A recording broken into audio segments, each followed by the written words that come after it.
Olá, alunos e alunas e quem mais estiver assistindo esta aula.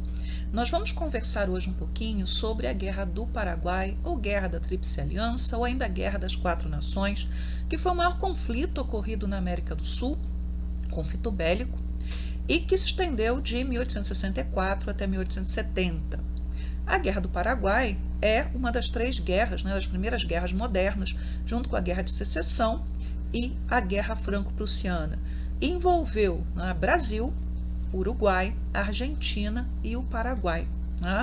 Aqui vocês podem ver um mapa da Bacia Latina e esta região ela era de vital importância, principalmente para a navegação brasileira, porque chegar ao Mato Grosso era extremamente complicado por terra, então, navegando ali pelo Rio da Plata, era possível chegar à bacia do Rio Paraguai, do Rio Paraná, e assim seguir para o interior, chegando ao Mato Grosso.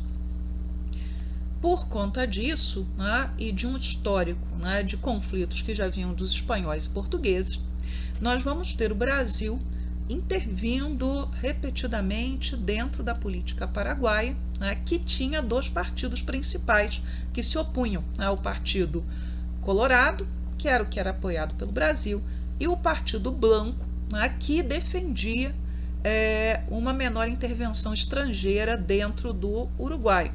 Quando falavam em intervenção estrangeira, estavam se referindo principalmente ao Brasil, mas também à Argentina, em alguns casos, a Inglaterra, a França e outras nações que regularmente tentavam aí, interferir na política local.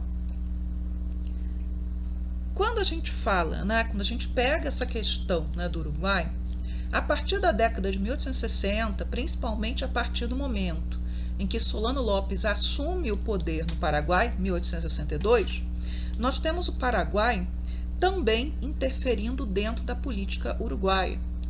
Se o Brasil apoia os colorados, os paraguaios apoiam os blancos. E para o Paraguai, deixa eu voltar ao mapa, é fundamental ter uma saída para o mar.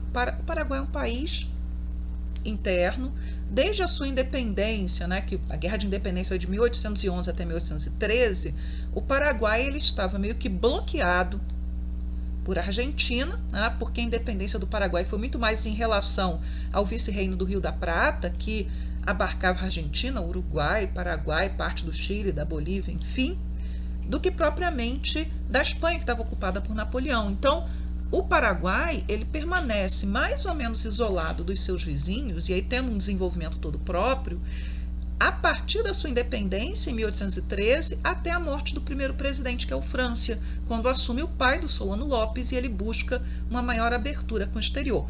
Mas muito bem, na década de 1860, o Paraguai também estava interferindo na política uruguaia, e a Argentina é um dos breves períodos em que a Argentina está mantendo boas relações com o Brasil. A Argentina é governada nesse momento pelo presidente Mitre, que conseguiu uma pacificação, mesmo que temporária.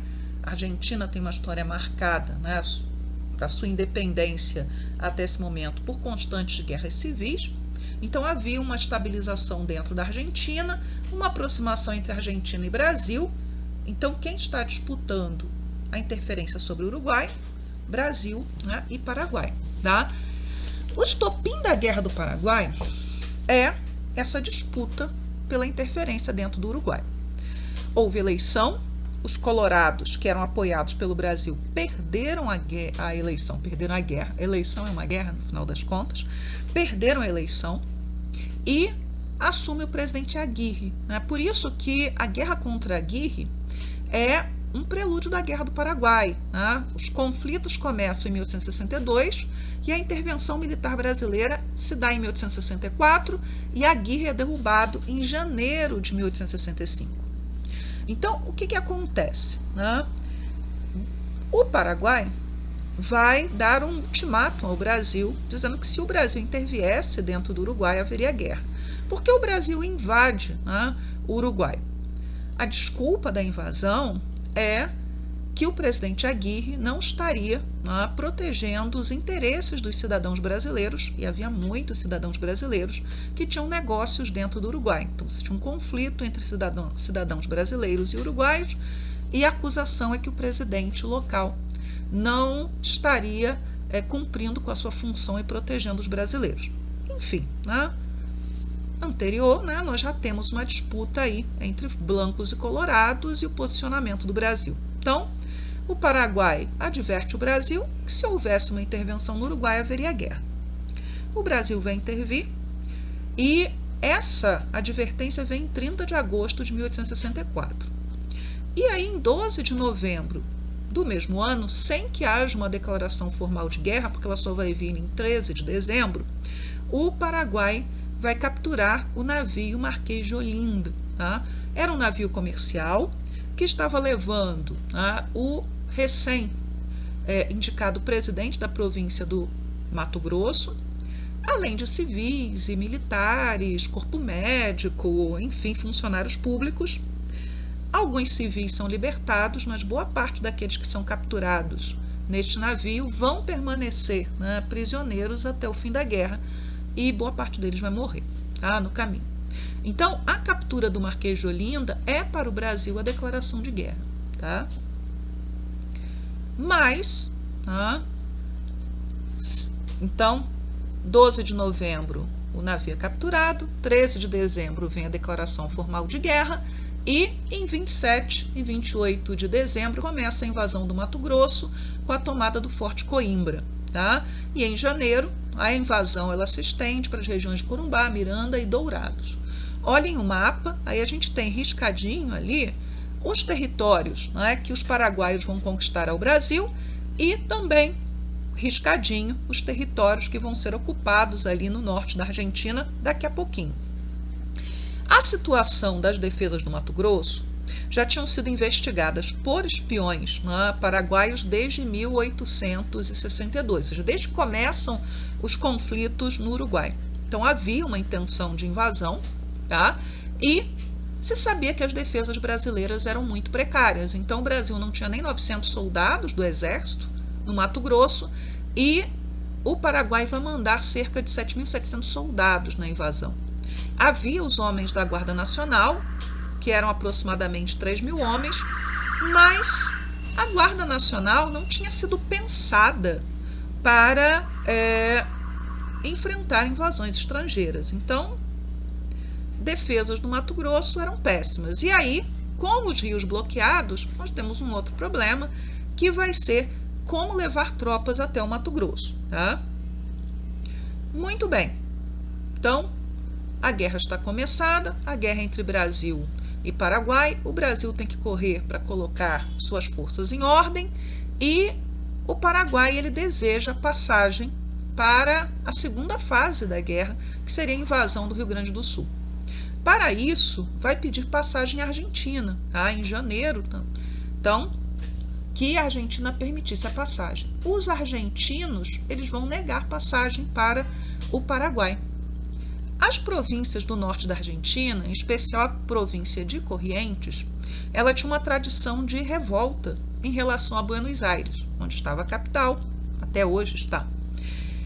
E, bem, qual era a expectativa do Solano Lopes? Né? Era conseguir que as lideranças políticas dessa província de Corrientes acabassem ficando do lado dele. Era esse o cálculo. Tá? E o Paraguai, embora estivesse muito bem preparado para um conflito, tinha um melhor exército, mais bem treinado, precisava que essa guerra fosse rápida.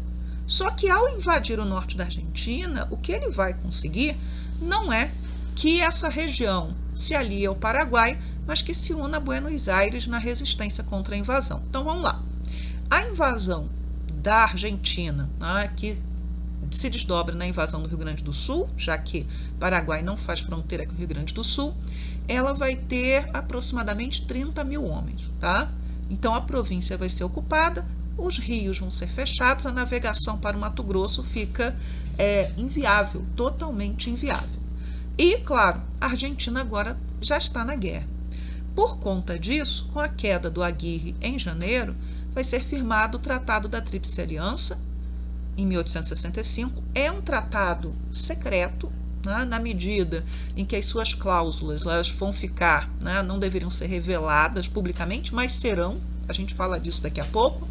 E esse tratado, né, ele vai estabelecer que a guerra seria até a queda de Solano Lopes, né, para que os paraguaios pudessem eleger livremente um governo. Então, os governos de Uruguai, Brasil e Argentina decidem, né, levar a guerra até as últimas consequências. Era o que estava ali no Tratado da Tríplice Aliança. Muito bem.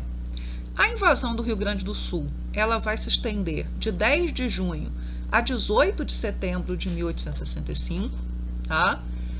A maior das cidades, né, que os paraguaios vão conquistar é Uruguaiana, e Uruguaiana depois vai ser cercada por tropas brasileiras, tá? Nós temos algumas batalhas dentro do Rio Grande do Sul, mas o mais importante vai ser a tomada de Uruguaiana.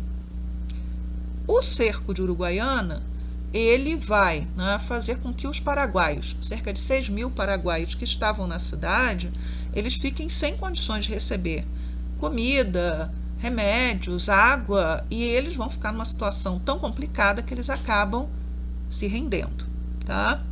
Essa rendição, ela não vai agradar Solano Lopes, ele não queria, né, que o coronel que estava comandando as tropas se rendesse, mas era isso ou a morte, tá? Nesse primeiro momento, esses prisioneiros paraguaios eles vão ser acolhidos, vão ser alimentados e alguns, inclusive, vão se juntar às tropas argentinas e uruguaias, tá? Mas o fato é que, os paraguaios derrotados dentro do Rio Grande do Sul, acabou, né? Eles vão ser expulsos ali da região, a única região do Brasil que vai estar ocupada durante boa parte da guerra é o Mato Grosso, por questões muito mais geográficas.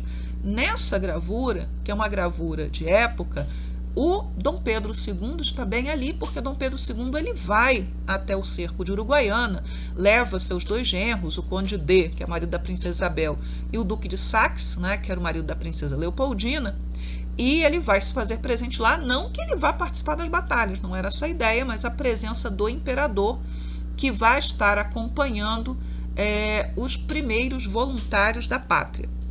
E aí vocês perguntam, o que são os voluntários da pátria? Tá? Em janeiro, 7 de janeiro de 1865, e outros decretos virão depois, né, para a Guarda Nacional especificamente, vão ser convocados, né, todos aqueles que queiram ir para a guerra. Então, Dom Pedro II, ele vai se vestir, né, com uniforme militar, ele vai se deixar fotografar, nós temos litogravuras como esta aqui, de 65, mostrando o imperador como voluntário número 1. Se você se oferecesse para ser voluntário da pátria, você receberia compensações, tá? E no início, muita gente se ofereceu, tá? Não era suficiente, mas muita gente se ofereceu, porque as compensações eram 300 mil réis, né, de indenização. Lembrando aí que para que você votasse, em quem ia votar, você tinha que ter uma renda de 100 mil réis anuais. Para ser eleitor, 200 mil réis. Então, assim, 300 mil réis era bastante dinheiro. Terras em colônias militares, né, que fossem, né, conquistadas ao Paraguai, preferência em cargos públicos e, em caso, né, de desgraça, né, que você morresse na guerra, viúva receberia pensão, os órfãos seriam acolhidos e haveria também pensão para aqueles que foram mutilados. Então, assim, no início, muita gente se lança à guerra acreditando que a guerra terminaria rápido, né? Seriam meses de guerra, no máximo, antes do fim do ano estaria em casa, e não que a guerra ia durar quase 6 anos.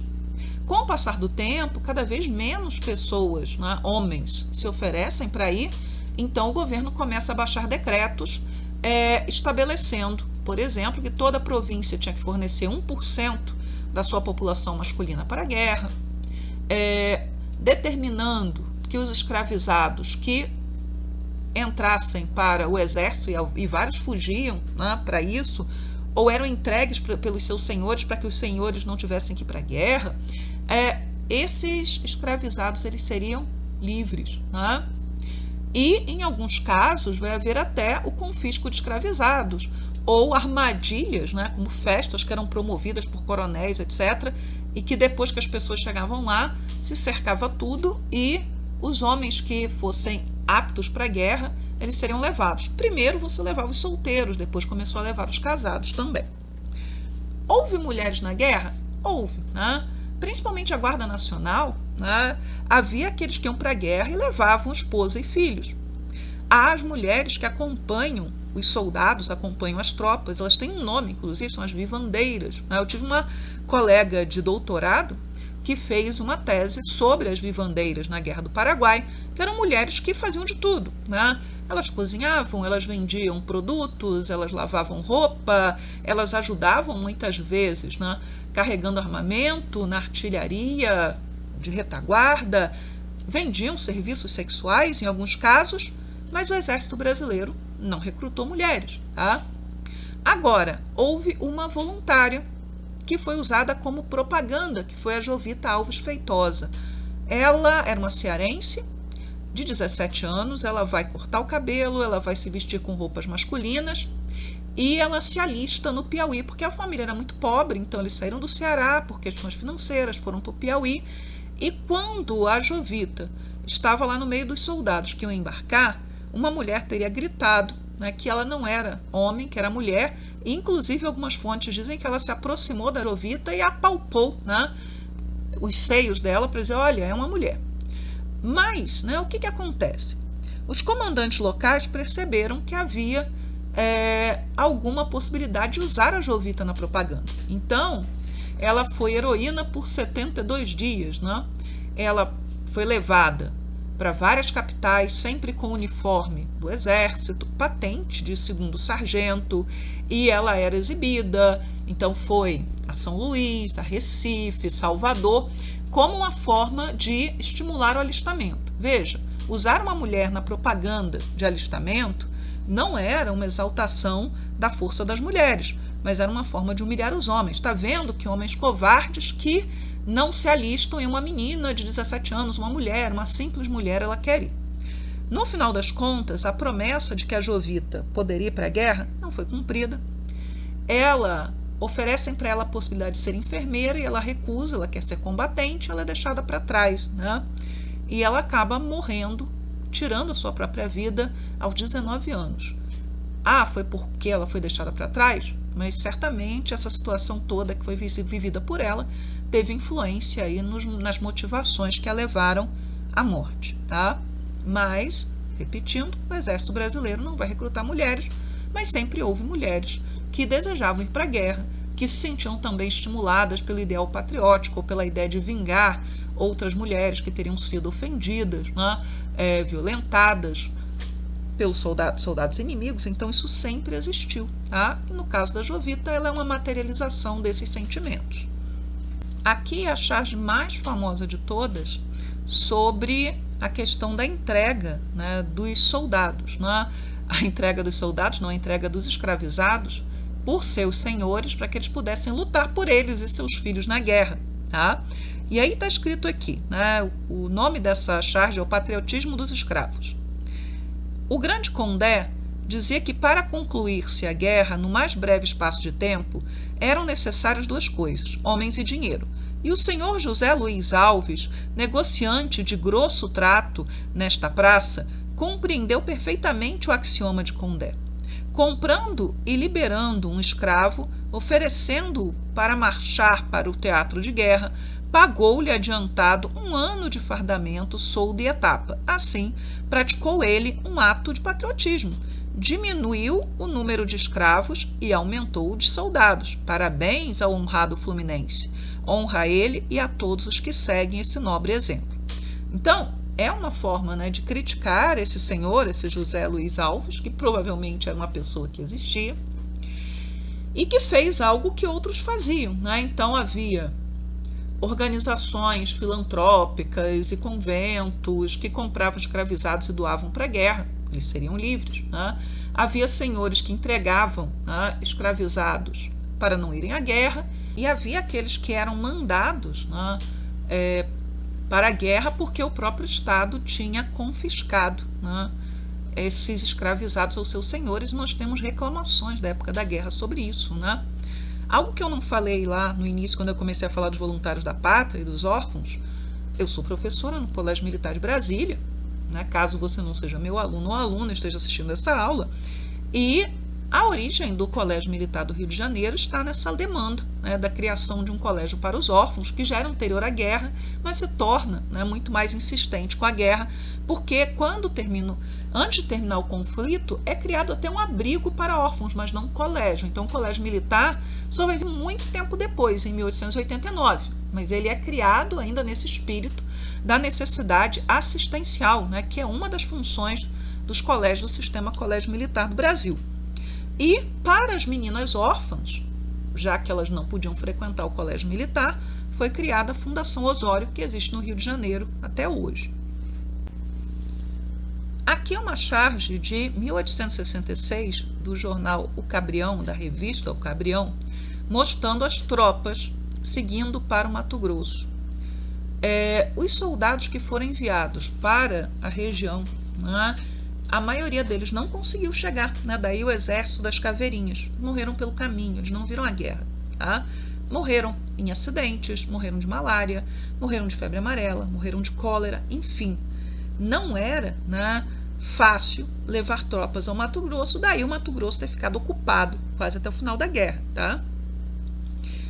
Aqui, uma charge paraguaia, e há várias, né, dessas charges com ideias racistas, mostrando aqui assim se caçam os negros, tá? Uma charge de 1867. Por quê? A partir do momento que você tem um número cada vez maior de negros, alguns ex-escravizados, nas tropas brasileiras, essas charges, né, ressaltando que os brasileiros são negros ou que os brasileiros são macacos, né, porque há charges mostrando, inclusive, Dom Pedro II como macaco ou os soldados brasileiros como macacos, elas vão aumentar, né, em quantidade. Essa ideia de chamar brasileiros de macacos, né, que acontece muitas vezes nos jogos de futebol com argentinos, uruguaios, paraguaios, isso não foi criado no século XX. São ideias que vêm lá, né, ofensas que vêm lá do século XIX, tá? Pelo menos. Então, é isso. A ideia era, os soldados paraguaios são livres e são superiores aos soldados brasileiros que seriam escravizados. Tá? Antes mesmo da retirada, né, do Rio Grande do Sul, né, dos paraguaios expulsos do Rio Grande do Sul, nós vamos ter a Batalha Naval de Riachuelo, que é a data magna da Marinha Brasileira, então 11 de junho de 1865. A gente está no início da guerra, tá? E essa batalha ela vai liberar os rios do norte da Argentina e vai isolar o Paraguai, porque o Paraguai agora não teria mais como acessar esses rios e ficaria completamente isolado no interior, tá? Essa batalha é uma batalha muitíssimo importante, porque embora a Marinha Brasileira fosse uma marinha das melhores do mundo da época, ela é uma marinha oceânica, ela não é uma marinha de rio. Barcos, né, para o mar, eles têm o calado mais profundo, ou seja, o casco é mais alto, mais profundo, e os de rio eles seriam achatados, né? Teriam um casco mais achatado. Então os navios brasileiros corriam sério risco de atolar. Então a estratégia, né, usada vai ser utilizar esses navios brasileiros que são mais pesados e que têm um casco mais profundo para abalroar, né, os navios paraguaios, que são navios de rio, e causar o máximo de estrago possível, diminuindo a desvantagem que os brasileiros tinham. Então, essa vitória é uma vitória muito importante, mas ela não vai fazer a guerra avançar, não. Tá? A guerra vai continuar travada ali e se esticando ainda por muito tempo. Aqui, né, é um quadro do pintor argentino Cândido Lopes, da Batalha do Tuiuti, que vai ser a batalha mais sangrenta da guerra e mais sangrenta da América do Sul até hoje.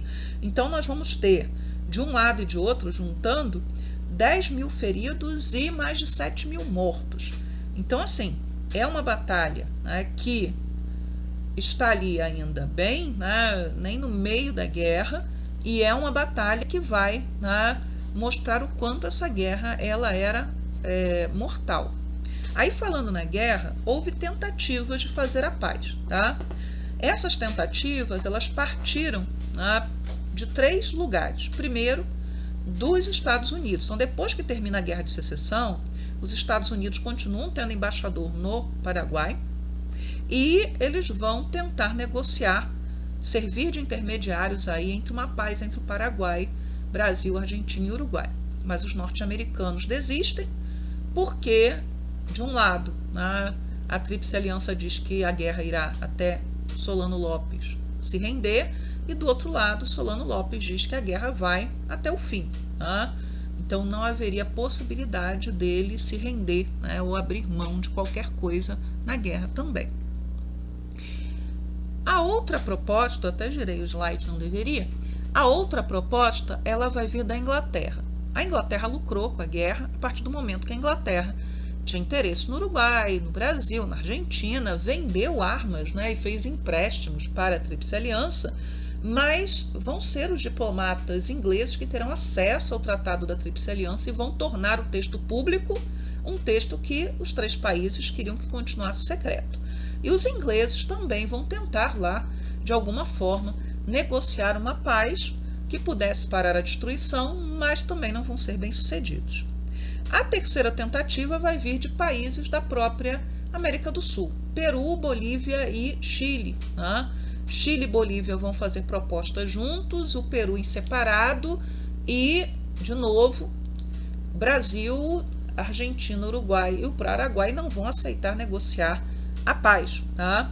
Mas vai haver uma acusação que vai gerar rusgas, né, de que o Tratado da Tríplice Aliança ele iria contra, né, o direito natural ou aquilo que estaria assentado, né, no direito da época, porque estabeleceria que um dos motivos da guerra seria tirar o Solano Lopes do poder e que ninguém teria o direito de interferir em outros, né, do direito internacional, em outros países para derrubar um governo. Tá? Mas lembrando aí, a guerra foi iniciada pela agressão paraguaia, pela invasão do Brasil, pela invasão da Argentina, pela apreensão do navio, a não ser que a gente considere que o Paraguai tinha mais direito a interferir dentro do Uruguai que o Brasil. Tá? Na verdade, se a gente vai pensar, nem Brasil nem Paraguai deveriam interferir como interferiam regularmente, principalmente o Brasil, porque vinha de muito antes, na política uruguaia. Mas vamos lá. Aqui é uma gravura já de 1893 ou 96, mostrando o encontro entre o Solano Lopes e o Mitre.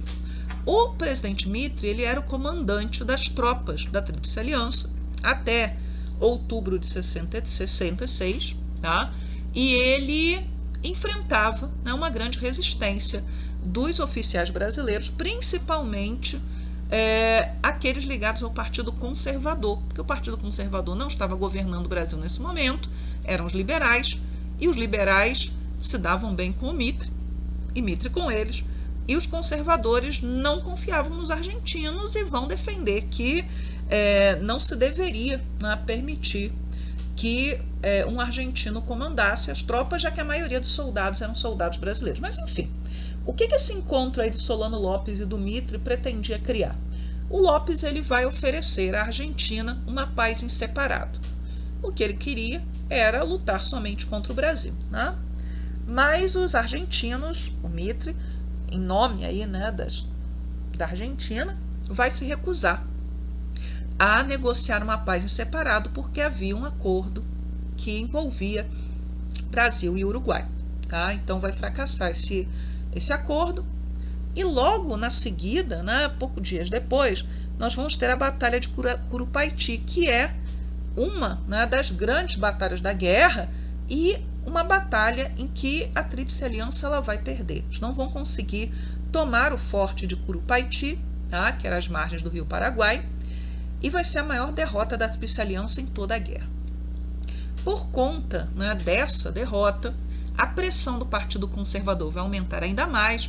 Os jornais brasileiros chamavam a Guerra do Paraguai de açougue do Paraguai e exigiam, né, uma mudança no comando. Como o Mitre já estava enfrentando resistências dentro da própria Argentina, né, e ele precisava de cuidar dos assuntos internos, ele acaba abrindo mão do comando das tropas. Tá? O Curupaiti, né, o forte Curupaiti, ele só vai ser conquistado tempos depois, tá?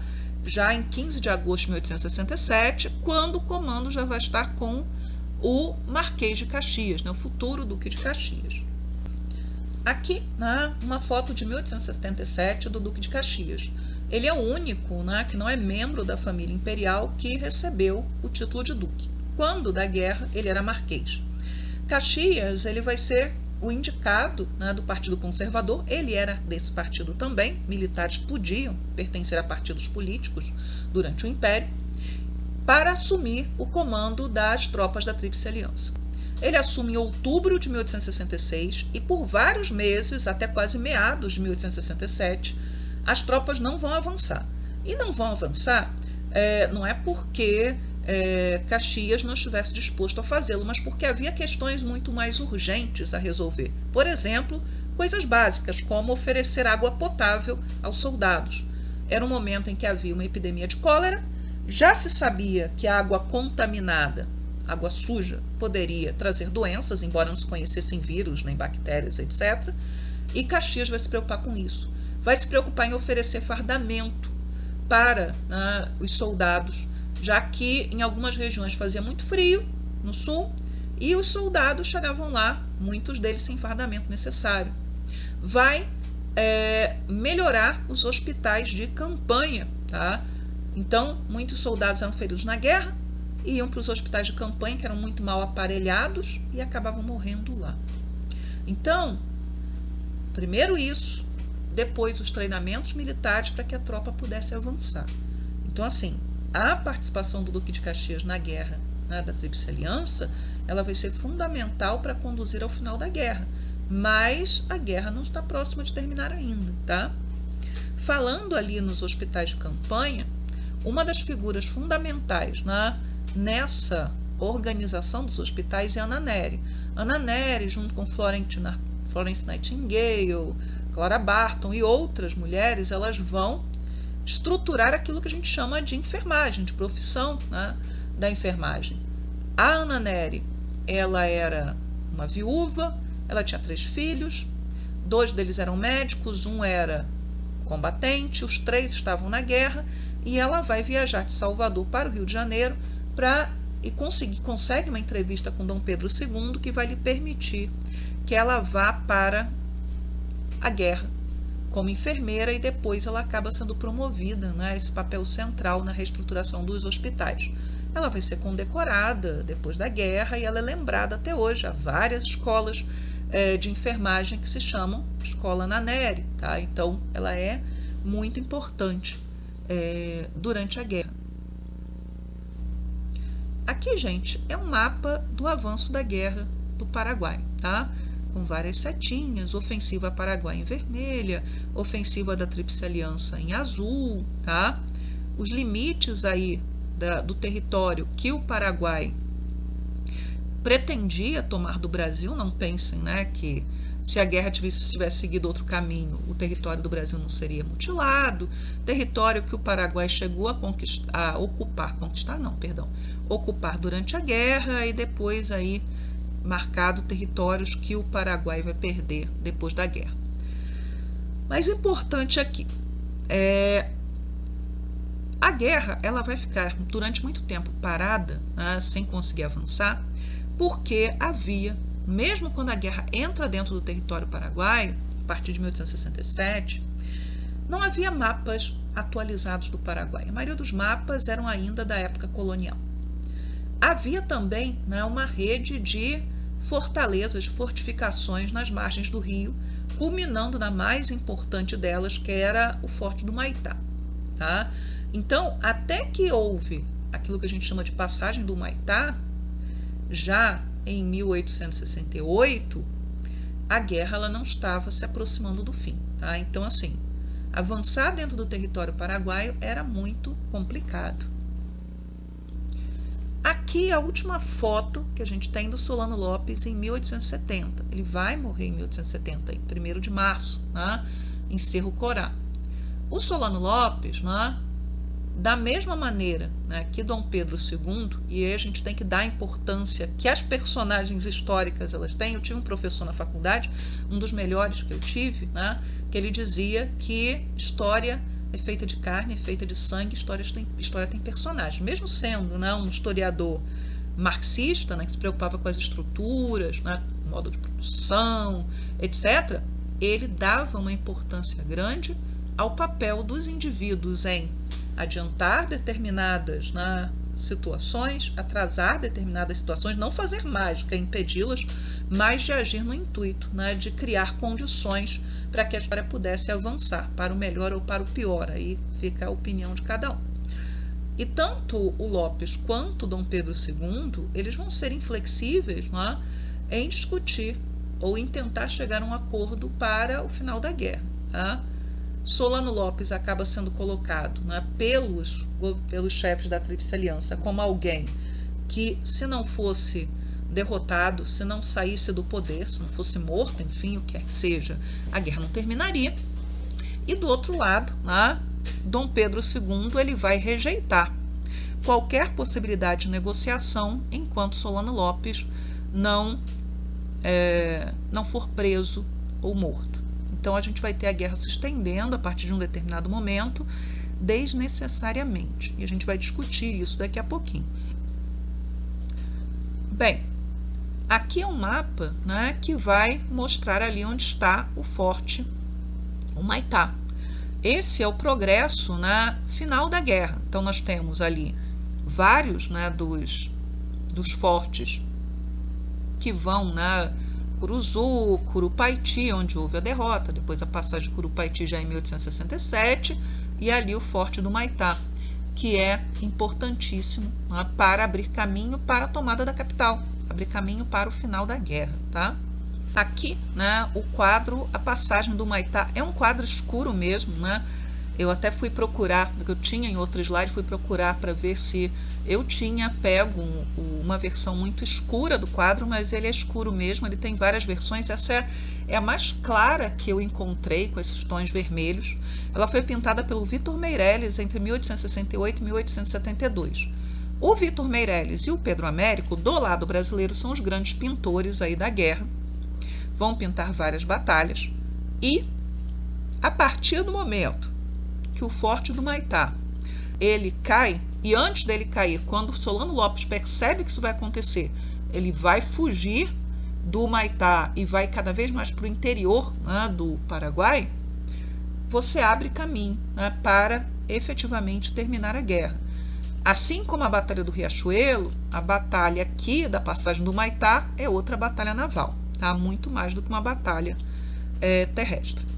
Mas, né, quando a gente chega, né, em dezembro, nós temos um mês, né, com 4 batalhas, ou 3, vai depender de quem está falando, né, de quem considera, que são as batalhas, né, que vão conduzir efetivamente à tomada de Assunção, depois da queda do Humaitá. A Batalha do Havaí, ela vai ser representada aí pelo Pedro Américo. Né? O gênero histórico é o gênero mais valorizado da pintura brasileira na época e mundial.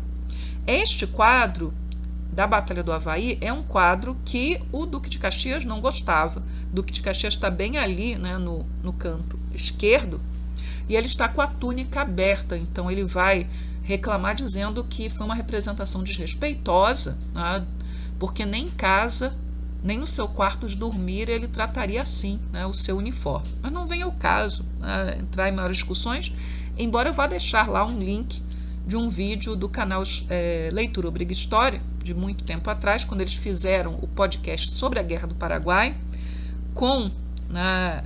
que foi muito bom, e aí se fez um pequeno vídeo falando aí desse quadro, né, de como esse quadro foi feito. Então nós temos naquilo que a gente chama de dezembrada, a Batalha do Itororó, a Batalha do Havaí, a Batalha de Lomas Valentina e a rendição de Angostura. A rendição de Angostura, como o próprio nome está dizendo, é quando os soldados paraguaios que estavam protegendo os arredores de Assunção, eles sabem que não tem como segurar o avanço da Tríplice Aliança, que seria uma carnificina, que seria uma luta, né, sem objetivo, e eles preferem entregar suas armas.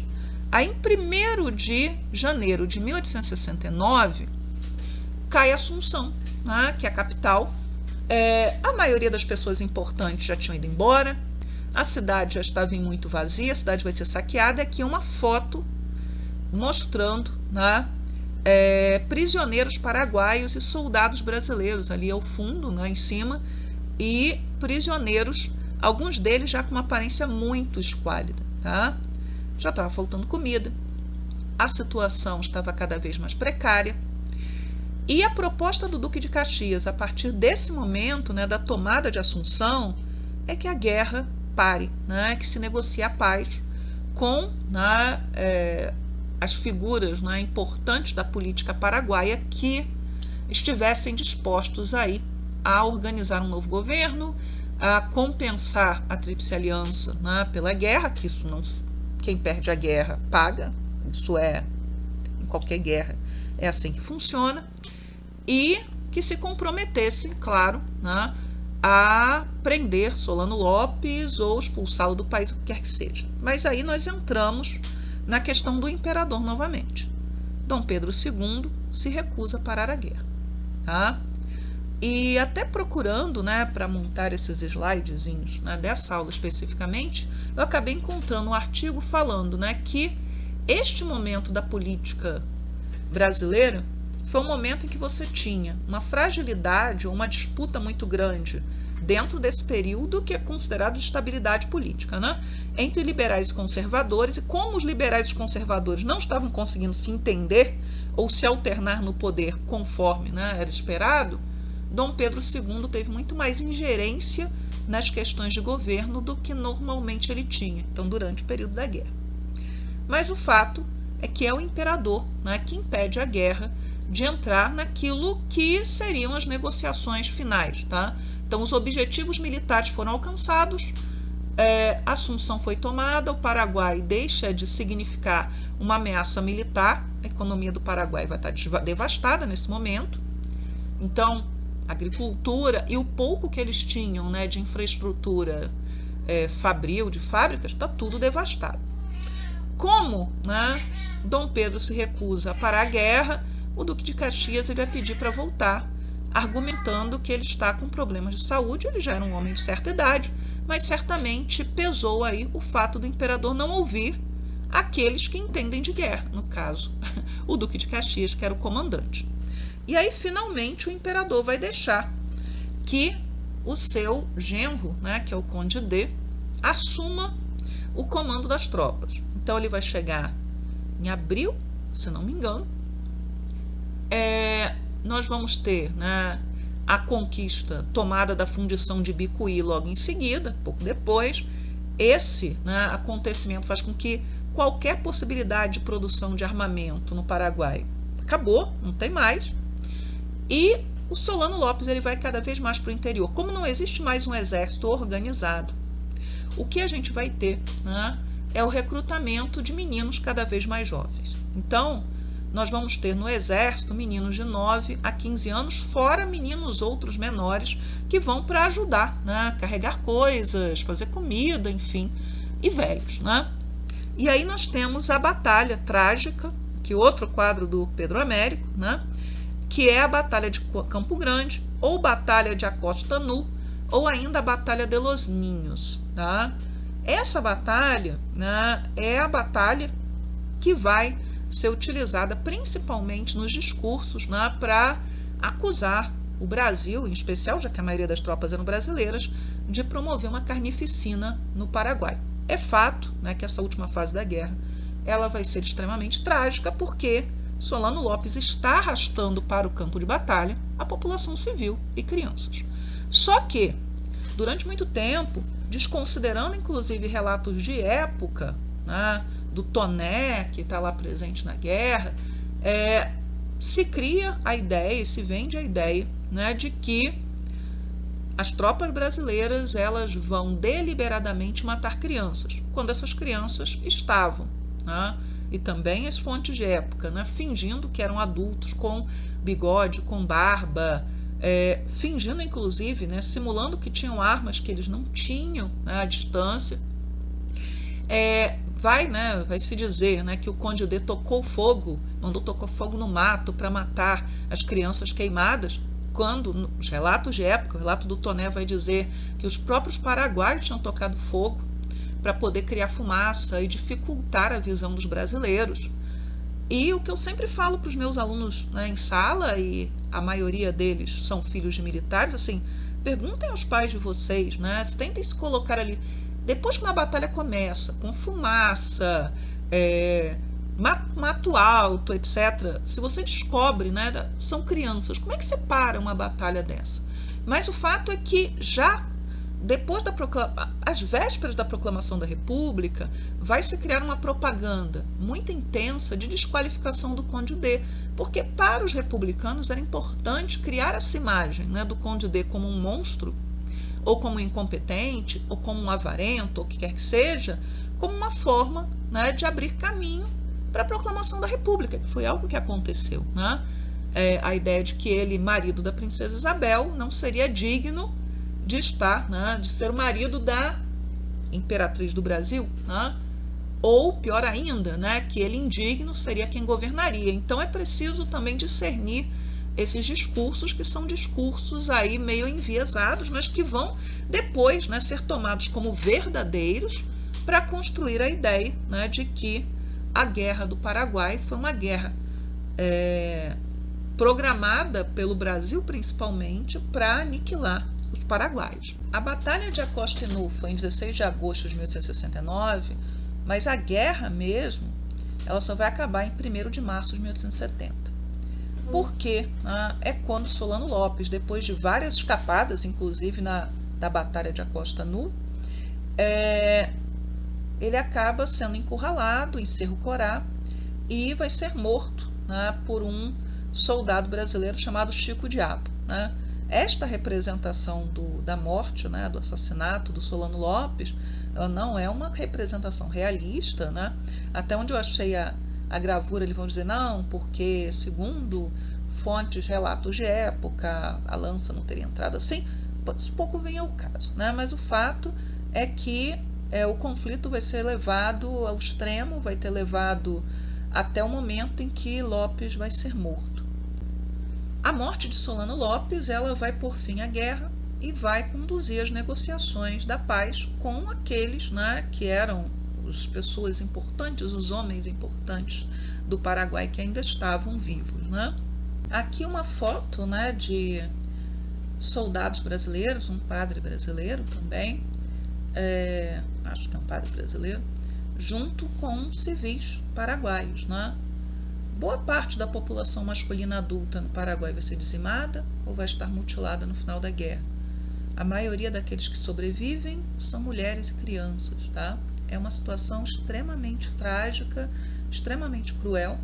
O Paraguai era, né, um país que estava buscando seu caminho de desenvolvimento, não era uma potência nem estava em vias de se tornar, como alguns gostam de dizer, mas era o país da América do Sul onde você tinha o maior acesso à terra, né, por parte dos camponeses, e toda essa estrutura vai ser mudada agora quando o Paraguai vai ter que negociar a paz nas condições em que a Tríplice Aliança deseja.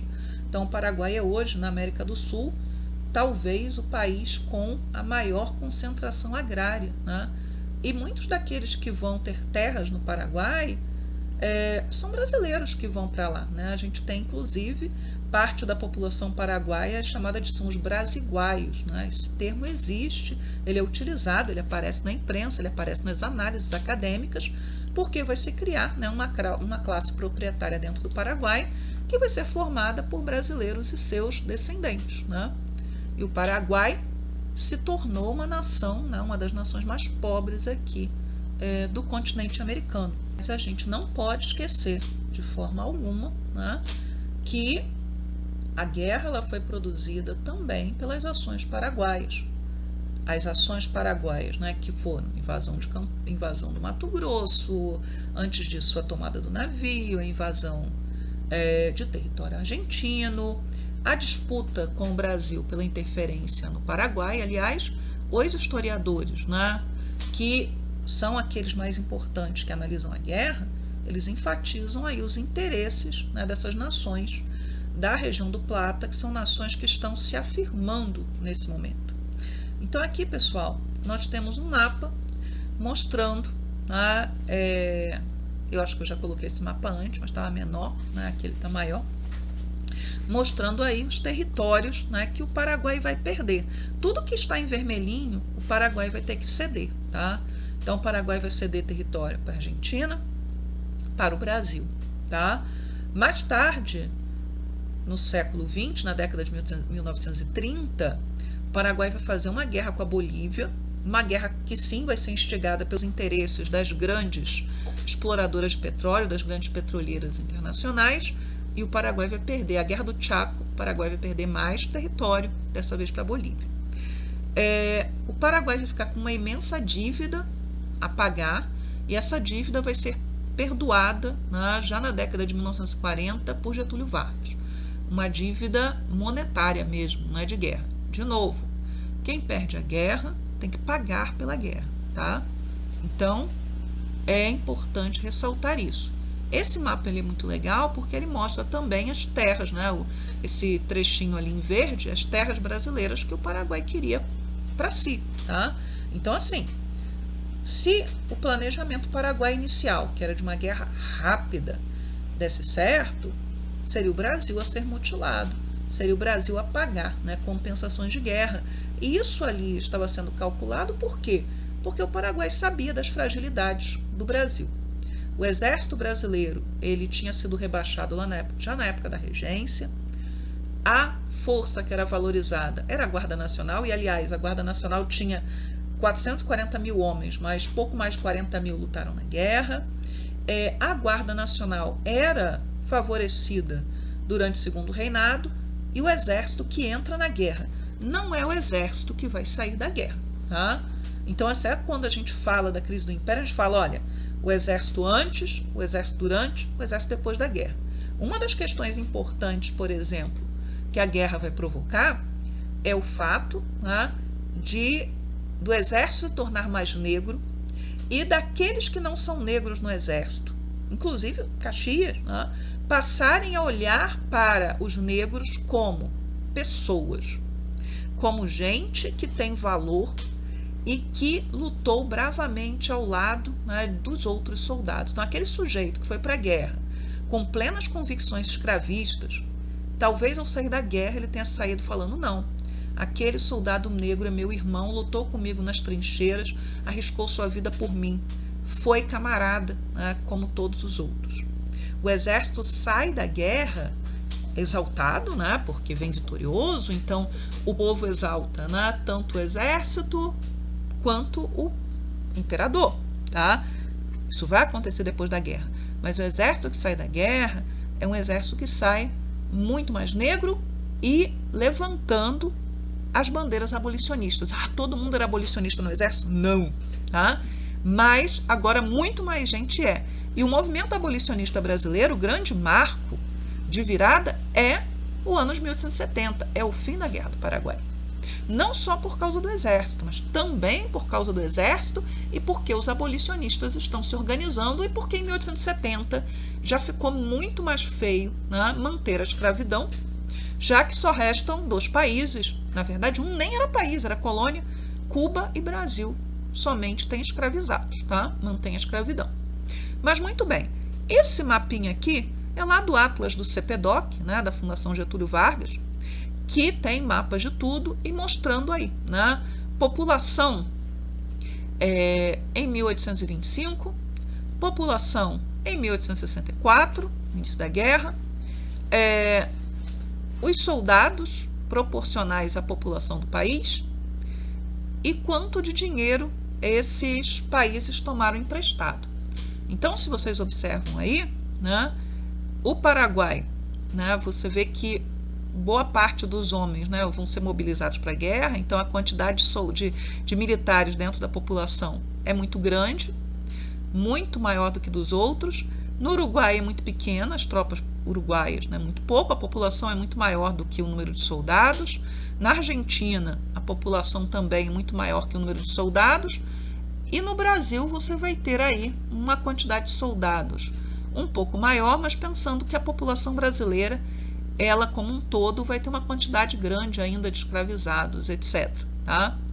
Mas, proporcionalmente, a população paraguaia, a população argentina, a população uruguaia cresceram muito mais entre 1825 e 1864 que a população brasileira. Só observar ali o gráfico. Agora, algo que de comum é que todo mundo, menos o Paraguai, vai se endividar com a guerra, porque o Paraguai vai ficar isolado e o Paraguai mantinha poucas relações, né, com outras nações fora. Né? Como eu falei, os Estados Unidos tinham um embaixador no Paraguai, esse embaixador vai continuar lá, mas, por exemplo, com a Inglaterra, as relações do Paraguai não eram relações muito diretas. Tá? E aqui, gente, só para a gente terminar, né, eu até ao longo da aula eu falei da questão da historiografia. A historiografia sobre a Guerra da Tríplice Aliança ela tem vários momentos, tá? Mas criou-se um senso comum a respeito da guerra, principalmente a partir desse livro do Júlio José Chiavenato, chamado Genocídio Americano, a Guerra do Paraguai. Ele vai ser lançado, se não me engano, a primeira edição dele, ele continua sendo republicado até hoje, em 1979. 1979 é o momento da abertura, do início da abertura política. Né? Estamos já chegando aos últimos anos da ditadura militar, ou da ditadura civil-militar, ou do regime militar, como vocês queiram chamar. Né? Isso não vai modificar o que foi, né, e o que as fontes nos dizem. Então, este livro, ele se baseia, né,